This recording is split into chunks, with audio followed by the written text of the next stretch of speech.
Bismillahirrahmanirrahim. Selamat datang teman-teman. Hari ini kami berada di gubuk angkringan. Hampir keceplosan. Bersama saya Muhammad Akram dan tentunya guru kita Ustadz Faisal. Ya. Sehat Ustadz? Alhamdulillah bi khair. Alhamdulillah.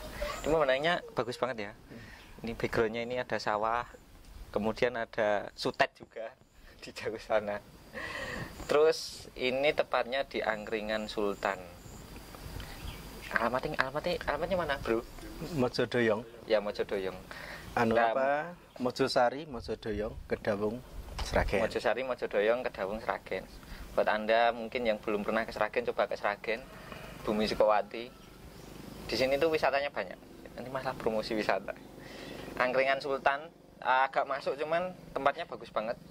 Terus ada wifi-nya juga, wifi-nya passwordnya apa? Sultan Raja Sultan kebalik. Hari ini kita mau ngobrolin banyak banget sama Ustadz Faisal. Nanti juga sama Mas Agung juga mungkin Ustadz. Insyaallah. Hari ini kita mau ngobrolin apa Ustadz? Pergaulan. Enaknya apa nih? Kita ngobrolin pergaulan kayaknya seru ini. Iya, baru rame tentang pergaulan. Ya, emang ya luar biasa sih di era digital yang sekarang. Kondisi pergaulan ya gini ya Ustadz ya. Iya. Baik laki-laki maupun perempuan gitu. Tapi sebenarnya kalau di Islam itu nggak masalah ya Ustadz. Siapapun, artinya kita bergaul dengan siapapun bisa oke gitu. Kita mau berteman dengan siapapun gitu ya, berkenalan dengan siapapun memang boleh, diperbolehkan. Karena memang tujuan Allah menciptakan manusia ini untuk saling kenal mengenal kan. Al-Hujurat itu ayat 13. Ya Yohanes, wahai manusia, inna khalaqnakum min dzakarin wal unsa. Aku menciptakan kalian dari laki-laki dan perempuan. Satu laki-laki dan satu perempuan. Nabi Adam dan ibunda Hawa. Kemudian menjadi manusia yang demikian banyaknya dari zaman dahulu sampai hari ini berapa miliar itu. Tidak terhitung, mungkin dihitung juga angel deh. Sebelum ada sensus kan tidak terdata kan ya. Termasuk itu sensus itu nggak valid. Iya. Terus lanjut. Yeah. Kemudian setelah itu menjadi berbangsa-bangsa, bersuku-suku seperti hari ini kan kita di Indonesia saja berapa suku, berapa namanya bahasa kan banyak itu sekali. Baru di Indonesia ya. Iya, belum dunia kan. Belum dunia. Nah, itu memang perintahnya Allah, tujuan diciptakan manusia menjadi suku-suku bangsa-bangsa ini lita'arufu, untuk saling kenal mengenal. Kemudian karena memang tujuannya Allah menciptakan manusia menjadi khalifah, pengatur, pembina, pemimpin di bumi ini. Maka bumi ini baik kalau manusianya baik. Tapi kalau manusianya tidak baik, maka menjadi mufsid, perusak. Maka bumi ini juga akan ikut rusak. Maka Allah menciptakan untuk saling kenal mengenal. Maka boleh umat Islam, orang Islam kita mau kenal dengan siapapun itu boleh. Dalam bab muamalah duniawiyah diperbolehkan. Seperti itu. Sebenarnya oke, ini sebelum kita tarik ke nanti mengerucutnya kepada bagaimana pergaulan antara laki-laki dan perempuan ya. Tapi sebelumnya perlu kita pahami dulu nih. Ternyata dalam Islam pun tidak ada batasan ya Ustaz. Artinya maksudnya tidak ada batasan itu kita boleh dengan siapapun. Untuk bab muamalah duniawi boleh, selama saudara kita yang tidak Islam, non Muslim itu tidak memusuhi Islam, tidak memerangi Islam, boleh. Maka prakteknya zaman Nabi dan zaman Rasulullah SAW dahulu di Madinah pun seperti itu.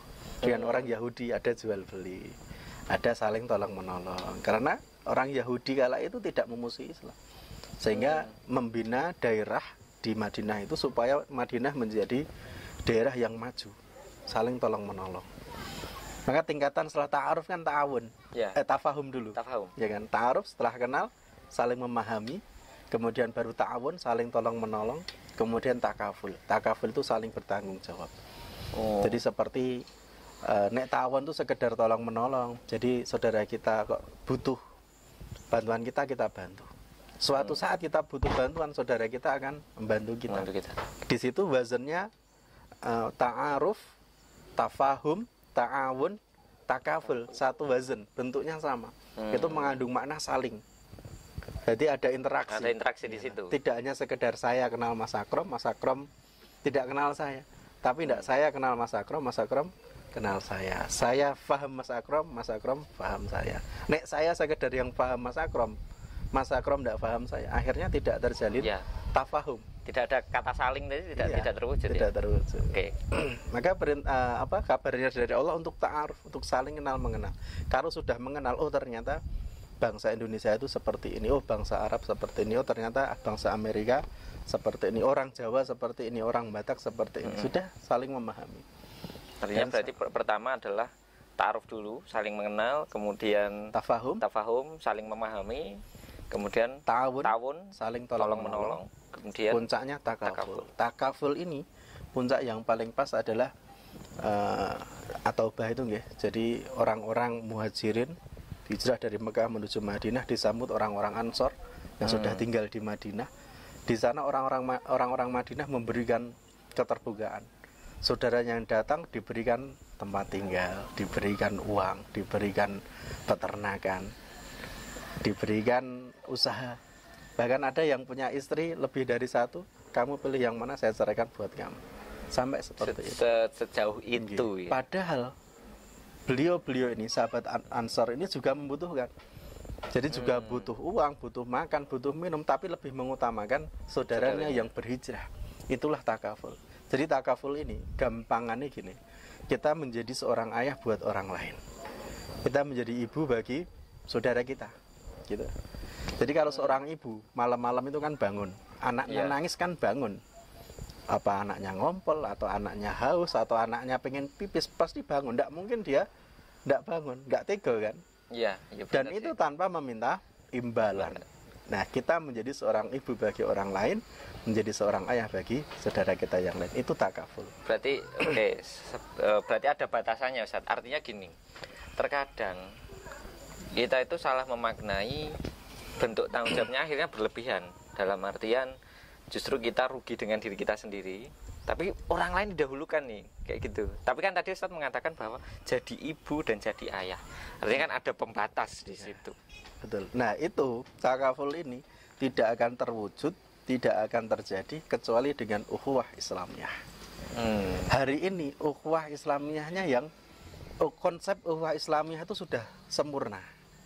Tetapi yang kenapa belum terjadi ukhuwah Islamiyah? Karena ukhuwah bainal musliminnya yang belum terbentuk. Ya, antaran dulu. Iya, ya. Antar orang Islamnya yang belum terbentuk. Tapi konsep ukhuwah Islamiyahnya itu sudah ada.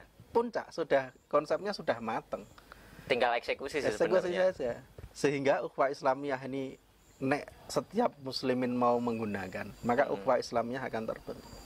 Nah, konsep takaful tadi, ta'awun takaful itu hanya bisa terjadi kalau kita sesama umat Islam.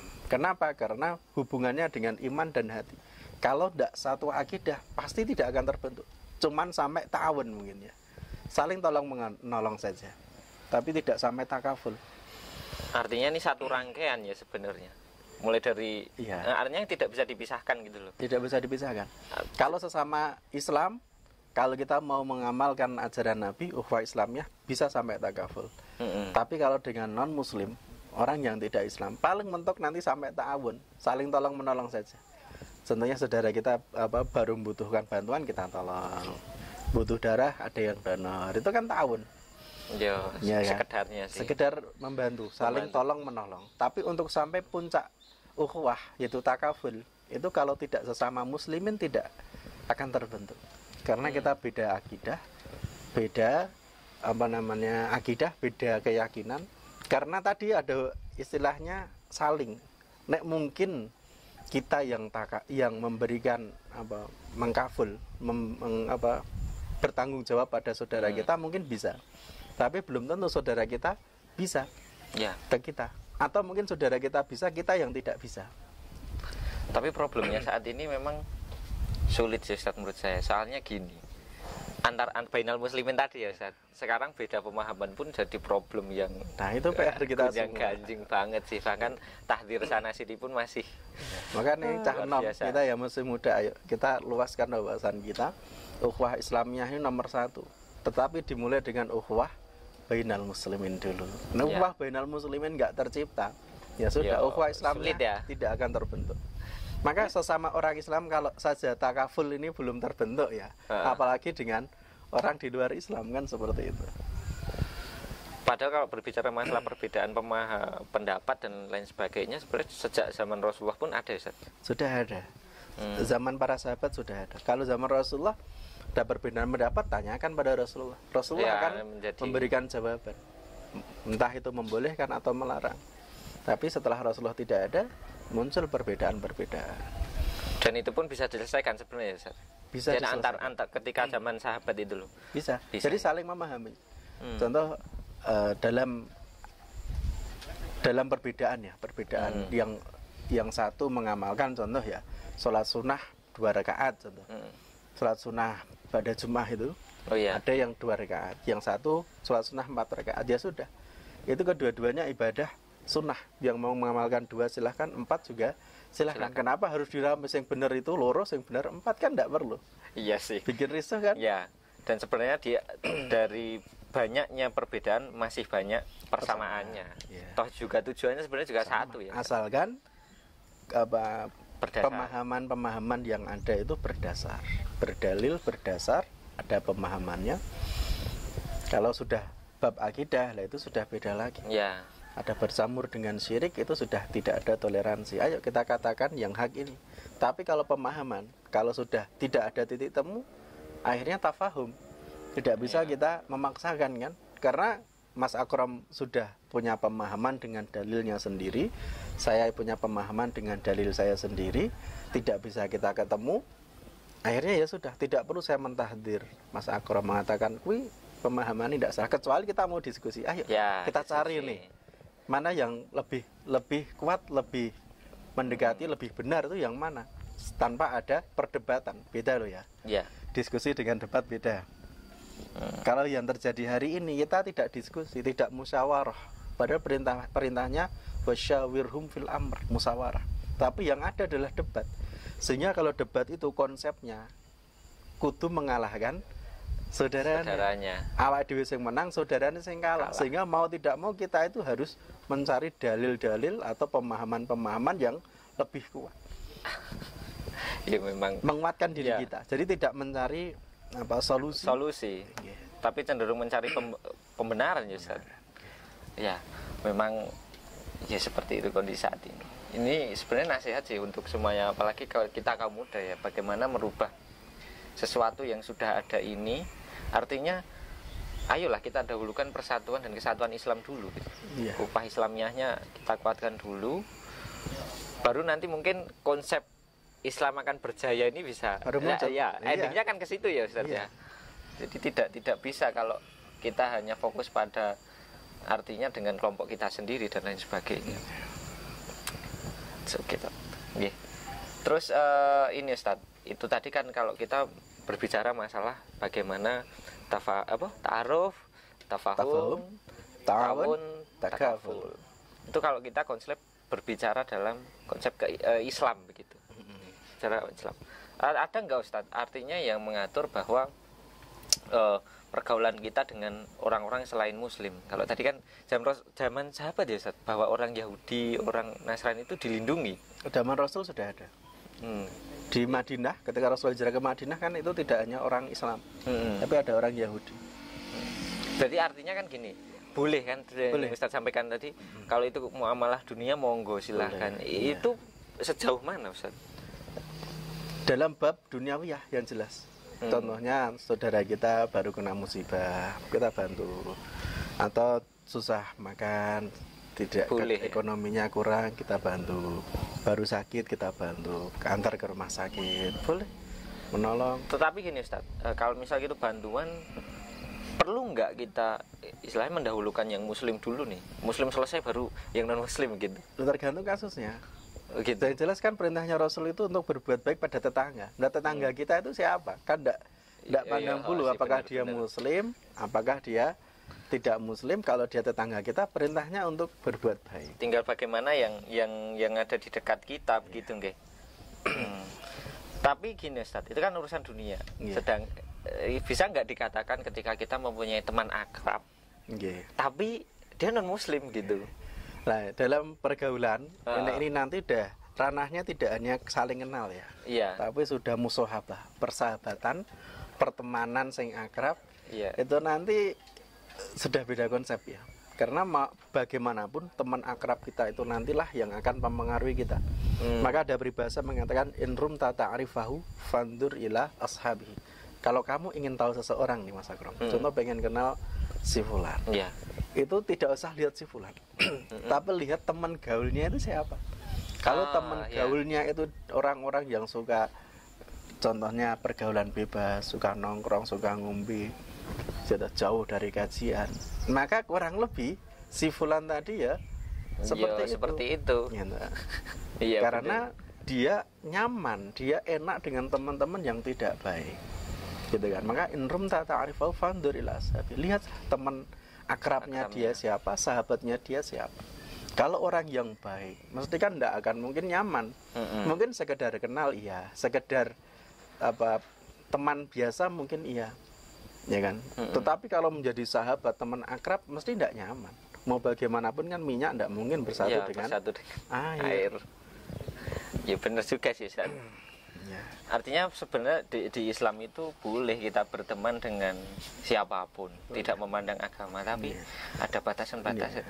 Kalau walijah itu orang yang kita percayai, bisa diartikan teman akrab. Nek bahasa ini kita sahabat gitu kan. Karena bahasa Indonesia ini kan teman itu ya sebatas teman gitu kan. Sahabat ada kan definisi tersendiri. Gitu. Lebih dari sekedar teman. Teman akrab itu kan sahabat gitu ya. Menjadikan sahabat itu ke orang tidak Islam itu ada larangannya.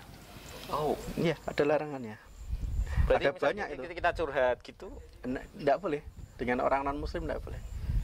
Kita harus dengan orang Islam. Kenapa? Karena perintahnya memang seperti itu. Nanti Al-Imran ayat 28, Maidah 51 yang pernah viral, Al-Maidah 57 gitu. Iya. Al-Maidah 51. Ramai banget itu. Iya. Ada larangannya. Nanti larangan menjadikan orang kafir, orang non Muslim itu sebagai walijah, sebagai wali, orang yang memegang urusan umat Islam, pemimpin kan? Termasuk orang yang diberikan kepercayaan, kita curhati, kita jadikan sahabat, itu tidak boleh.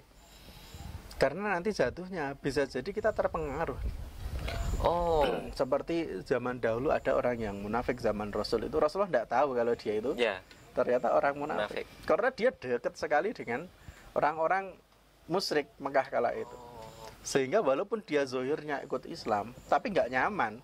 Mau bagaimanapun minyak tidak mungkin nyaman dengan air. Jadi semacam menggerogoti dari dalam gitu ya, Ustaz? Iya, terpengaruh. Sama juga seperti pamannya Rasulullah SAW, Abu Thalib.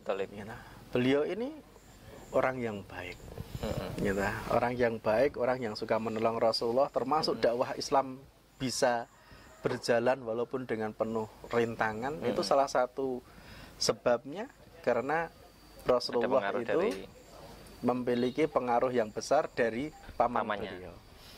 Tetapi karena paman beliau ini termasuk pembesar di Quraisy dan teman-teman akrabnya itu pembesar-pembesar itu, sehingga di akhir hayat beliau Rasulullah menyampaikan, "Qul la ilaha illallah." Katakan la ilaha illallah wahai pamanku. Kamu nanti akan masuk surga. Tapi tidak mau, lebih enggan, lebih apa ya bahasanya? Pakewo dengan para pembesar yang di situ. Dikatakan, apakah kamu meninggalkan agama nenek moyang kita? Padahal pasti sudah sakaratul maut ya. Nah itu nanti kan kalau walijah kita, teman akrab kita, orang-orang yang tidak baik, nanti tanpa kita sadari akan terpengaruh ke sana.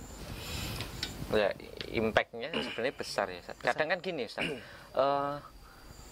ketika sebenarnya ada dasarnya kan, kita tidak boleh menjadikan seorang kafir gitulah ya, Muslim sebagai walijah, sebagai aulia, walijah, sebagai teman dekat. Ternyata ada pelajarannya di situ. Cuman kadang orang kan ya mosok membatasi gitu, seolah Islam serem banget, kayak eksklusif banget kan kadang gitu. Sekali lagi, kita yang dilarang itu kan walijahnya, bukan sekedar kita berteman. Oke, boleh bermuamalah, bisnis, usaha, saling tolong menolong. Boleh. Bahkan mungkin punya suatu organisasi atau yayasan gitu ya. Bekerja sama contohnya. Itu kalau bab duniawiyah boleh saja. Ya untuk kemajuan bersama sih. Untuk kemajuan bersama seperti zamannya Rasul untuk kemajuan Madinah. Gitu. Supaya Madinah ini adem ayem, maka orang-orang kala itu menjadi kafir dhimmi, orang-orang kafir yang dilindungi karena mereka tidak memusuhi Islam. Maka Rasulullah pun Allah menyampaikan Al-Maidah ayat 57, ya ayyuhalladzina amanu, wahai orang-orang yang beriman, la tattakhidul ladzina takhadhu dinakum huzwa wa la'iba. Kalian jangan menjadikan orang-orang yang menjadikan agama ini candaan, sendaguro, ecek-ecekan. Itu tidak boleh. Kita jadikan mereka itu teman kita, tidak boleh. Gitu. Nek duwe kanca kok senengane nek guyonan menyinggung agama, itu kita tidak dijadikan teman kita, teman akrab maksudnya. Iya. Karena khawatir kita nanti cenderung katut ngono kuwi. Guyonan agama dan seterusnya. Gitu. Kadang alasannya dark jokes. Iya. Guyonan gelap gitu loh. Kan sekarang konten banyak, Ustaz. Ya guyonan semacam membawa agama. Nah, maka nek sikap kita bagaimana? Nek ayat ini kan tidak boleh menjadikan teman. Nek sekarang berkembang. Teman bukan berarti teman akrab gitu. Jadi contoh ada konten ya sudah tidak usah ditonton. Bentuk kita tidak menjadikan mereka itu teman akrab kita ya tidak usah ditonton. Apalagi kita subscribe ikut meramaikan mereka. Ya meskipun memang kita bakal dicap sebagai orang yang enggak gaul. Enggak masalah. Enggak gaul kan menurut yang menilai itu kan. Gaul kita ya gaul tetap sesuai dengan Islam. Maka gini, Rasulullah menyampaikan dalam hadis yang diriwayatkan Imam Bukhari, perumpamaan orang yang teman baik yang teman duduk atau sahabat yang baik dengan sahabat yang tidak baik, itu kan sudah masyhur. Sahabat baik seperti penjual minyak, sahabat buruk seperti pandai besi gitu. Nek penjual minyak, kita dekat penjual minyak gitu kan melu wangi. Iya, ikut wangi. Bisa-bisa dikasih nih, ambil gen wangi lagi gitu kan. Iya. Kalau iki wangi ndi gitu. Ternyata kita keluar dari situ harum. Wangi. Tapi nek pandai besi di sana bau pembakaran, kemudian percikan-percikan api, bisa jadi kena baju kita iso bolong dan seterusnya. Maksud dari hadis ini kalau kita menjadikan teman baik kita itu orang-orang yang baik, kita akan ikut baik. Tapi kalau kita menjadikan teman akrab kita, sahabat kita orang yang tidak baik, ya kita nanti tanpa kita sadari sedikit demi sedikit akan katut. Ya terbawa suasana. Terbawa kejelekan saudara kita. Ya artinya circlemu membawa bagaimana kondisi akhlakmu lah. Iya. Tapi di Jawa ini ada peribahasa bagus juga, Mas. Apa, Ustaz? Ojo cedak kebo gupah. Nek ra pengen gupah gitu kan. Maka zaman kecilnya kita itu kan masih banyak orang bajak pakai kebu itu. Nah itu kan kebu itu biasanya yang sawah gitu kan dia suka gulung-gulung, suka merendam gitu kan. Dengan lumpur lah. Asik dengan lumpur kan. Lah sehingga kalau kita tidak pengen gupak ya cedak kebu. Tapi ada yang menyampaikan gini, nek sing nyedaki kebu ini bakal reget terus gitu kan. Iya, itu peribahasa yang betul, nasihat yang betul. Tapi apakah ketika kita mau membersihkan kebu, kita harus ikut gulung-gulung di sawah?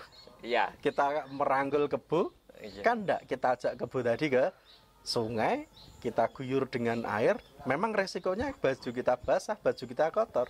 Tapi kita kan tidak ikut melu guling-guling gitu kan, dan seterusnya. Iya, proses bagian gambaran dakwah gitu ya. Iya.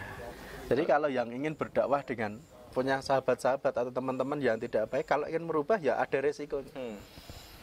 Tapi bukan berarti kita harus melu ngombe dan seterusnya, gitu kan. Oke, Mas Akram. Jadi ya ini sebagai teguran sih. Terkadang kita itu ya meninggalkan agama lah, dalam hal beragama, dalam hal berkehidupan. Artinya semua orang kita anggap sama gitu. Padahal dalam persahabatan.